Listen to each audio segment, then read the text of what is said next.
We're here in Roswell, and Mike,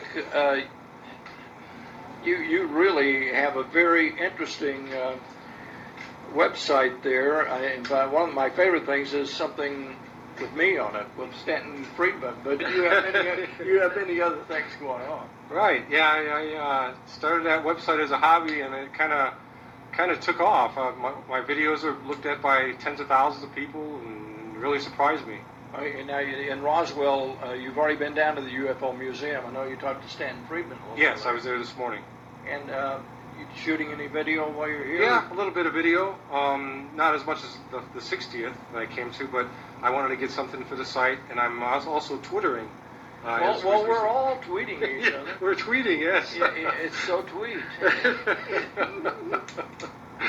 And that works. You have a notation on your website too. We have it on our website on jerrypippin.com. Go over there to the right side and it'll say follow us on Twitter. Right. Yeah, it's a new thing. I just started my Twitter account last week, and I've learned that people start following you, and they don't even have to follow you to view you if you put the little Twitter window. No, they go straight to your little message window. Yeah. And they limit you on what you can put on there, right. So that stops the hard sell, but at least you can say, well, we have all kinds of messages. Yeah, that's how even like going down to the party the other night and talking about who's there. Right? Yeah, I was looking at yours on that. I became one of your followers, and I said, hey, you were one of the first ones I followed. So. Well, good. What's the latest with you as far as UFOs? Have you had any encounters? Are you seeing anything? You ran across somebody interesting that you'd like to tell us about? Unfortunately, lately I haven't. I know I interviewed a while back some very interesting people who saw quite a few different UFO encounters and things like that, but my site's more based toward the paranormal right now, and with some of the UFO ufology. We do paranormal stuff too, yeah. Right. So, what's happening there? You run across any ghosts? Well, yeah. I don't know if you see. Now you're in Colorado, right? Yeah, Colorado Springs. Yeah, well, there's a few ghosts in that state. Yeah, there's the Stanley Hotel, which is pretty popular. I actually got invited by one of the popular groups to go out there and give a 2-day discussion, but I declined. Because I make these weird paranormal type devices that I don't sell. I don't make any money at it, but I make how-to videos, free how-to videos for people on how to make their own. So. Yeah, I noticed that on your website. Yeah. And I didn't take time to take the schooling lesson. Do you get a degree once you learn? No degree. Yeah, just a degree. There's probably there's not even a certificate. Not even a certificate. I just have how to follow along instructions on how to make these devices made of coils and diodes and ghost boxes, things like that. And can you get things showing up? Yeah, it's really amazing. Some of the things. I actually went to a plane crash location and with one of the devices that records not with a microphone but with diodes and coils. And you could actually hear on the video. It sounds like we're crashing, and it's like the energy's been imprinted in objects where the exact spot where the plane went down is where I went. So that was on there, and people are really commenting. They go, "Wow, we can hear it also," and there was no microphone involved. You're just there. Yeah, just there. What have you taken it other places? Or? Oh yeah, I've taken it to cemeteries, and I've actually got a couple of devices here. I'm in Roswell. I'm going to be testing out probably later today or tonight. And where are you going to do that? Just the local area. Oh, I thought maybe you had a secret spot. Oh, no, I have been to the crash site, though. But not with the devices. I went there with my dog one time, and she sniffed around, I sniffed around, but neither one of us... I found a can of beans. Okay. So it's either aliens ate beans or somebody's been there that had beans. Yeah, it's probably the latter. Yeah. You never know. You got to look at these things. Yes. I mean, there's only been a few 100,000 people going through there, yeah. Maybe more, and it's been several years. So, right. What brand of beans? The can is pretty rusted, so okay, I couldn't tell which brand it was. Thought we'd give a plug to somebody. Easy van cans. Yeah, right. That'd be interesting. I don't know how they opened the can, if it was with laser technology or what. Yeah, probably. That's probably the way. But now that you're in the paranormal, they don't need any equipment. They just think about it. No, yeah, and I like, yeah, exactly, and it opens up. And that's what Stanton was talking about today, actually. but I come down here because I enjoy the ufology and things about Roswell also besides the paranormal, and so it's kind of a broad scope that I enjoy. So. Well, it's interconnected, but not really. But if you're interested in one of those subjects, you usually are at least open to the other subject. Yes, open up to anything and everything.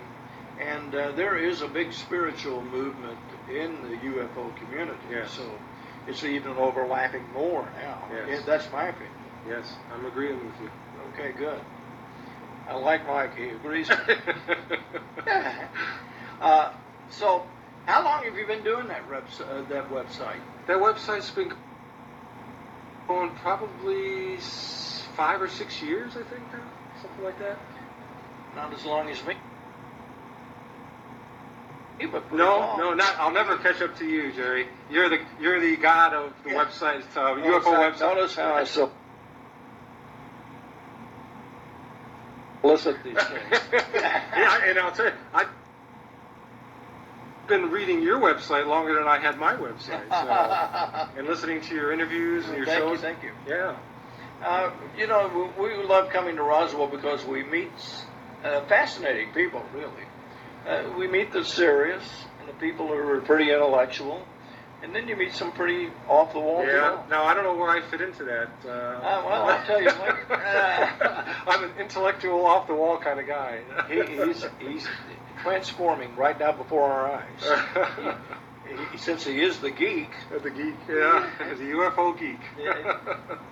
And so why did you call yourself the UFO geek? Because you're on the computer or because you did a lot of research? Actually, my sister, I was into the ufology, and my sister checked out the website. She goes, "Hey, Mike, UFO geek would be a good name for you, and that website is open." And actually, there's another guy, UFO Nut, and you may have talked. I know him. Yeah, Chuck. Yeah, he lives in my area out there, yeah. And I've gone to some of his lectures and things. And he's the UFO Nut, and I'm the UFO geek. I guess that's something that if you live in Colorado Springs in that area, that fits. And that's what you think. We need to find the UFO dweeb, I guess. Next. Yeah. How about a UFO dweeb? That's right. Yeah, I bet there's probably one out there. Yeah. If there wasn't, there is now. I bet. Yeah, when they hear this, they'll go out there and buy it. We're still on the air, and they're signing off. Tweet's a little hard to figure out, but I guess Twitter, it goes all together. And actually, there are some people on that website, like ABC Nightline, has 400,000 followers. Oh yeah, it's a networking tool. And remember when that Hudson River crash landing? Twitter and somebody tweeted the pictures before any of the news media got on the air. Like the people in the news media check that quite often. Yeah, this morning actually I tweeted on Twitter. I tweeted a flying saucer-shaped cloud, but it wasn't an actual flying saucer, but it was passing the sun. It was as the sun was coming up, and I went, "It's kind of interesting." It looked actually like that. It looks like it had a device on top and everything, which is not a cigar-shaped thing, but it was really strange. But wouldn't that be something if the first live sighting of a UFO or a flying saucer would be on Twitter? And it might be. You're listed there with your name or UFO geek. Yeah. Okay. So folks, get over there and start following. Yeah, I'm Twittering. I'm not quite sure what the following benefits. You can go look at our webpage without that. Yeah, following. I guess that's the next step. I guess it's like the MySpace. Next level. Like the MySpace friends. This is kind of like a friends list. Although, if you get too many followings, your website really fills up. If you just have that little Twitter flash box, it's much easier just to follow your site or my site or something like that. You pick somebody out and follow them. This is the way I do it. Yeah. But, Elizabeth Taylor even has a Twitter account. Yeah, it's amazing. She was in the hospital, and she was tweeting people and telling them that's how the news media found out. Oh, my gosh. That's how they found out she was in the hospital? Yeah. Wow. So, it's a PR dream. Yeah. And I don't know what Twitter gains. I guess they have advertising or something like that. But we don't know. We'll see what the con job is. We don't have any idea. When they've reeled enough people in, then they're going to drop the bomb and say, if you keep wanting to tweet, it's going to cost you some corn. Going to do something. We'll find out. Stay tuned, folks. The UFO Geek, tell our folks a little bit about some of the videos that you posted up there. You've got some interesting things. Yeah, I have you interviewing Stan Freeman. I have what's really amazing is on my site. Actually, I have another crosslink site that has some UFO things. I went to Davis, California, and I videotaped a sculpture that's in the side of a hillside, and it's a sculpture of a UFO. And right off the bat, I didn't realize that. Yeah, in Davis, California, there's a park, and it's about 15 feet in diameter. And I zoom in on the plaque that it says right off the bat it's a sculpture and who did the thing and all this. And then I zoom out and I walk around the thing. And on one of the sites, I have over 300,000 views on that thing. And I have so many negative comments telling me how I con these people, how this is not a real UFO, but I never said it was a real UFO. I said right off the bat, it's a sculpture. But people are hitting there. They're going there for the... Yeah, they draw their own conclusions. Yeah, draw their own conclusions. A lot of people say it's the government that cemented this thing in because they couldn't remove it. There's a lot of different speculation. Well, the real story, if we need a story for anybody on that, University of California at Davis, they got a big contract from the Pentagon to investigate UFOs, and they use part of that money to tip everybody off if they're smart enough to figure it out. Yes, you're probably right. Is that a good story? That's good. I bought it. You're the man, Jerry. You're the man. Okay. Thanks very much, Mike, for being on. Oh, you're very welcome.